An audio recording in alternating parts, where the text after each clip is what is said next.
Hey everyone, in this quick tutorial, I'll show you how to exit full screen mode on your Mac, whether you're watching a video, browsing a website, or using an app.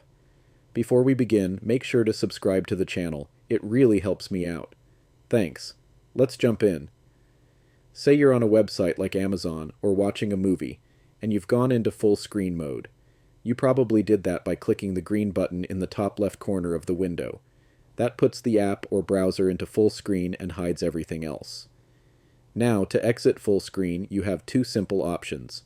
First option, move your cursor to the top left corner of the screen and click the green button again. This will take the app out of full screen mode. Second option, if you don't see the green button, like when watching a video, just press the Escape-esque key on your keyboard. It's located at the top left. One tap, and you're out of full screen instantly. And that's it. Super easy. If this helped you, give the video a like and drop a comment if you have any questions.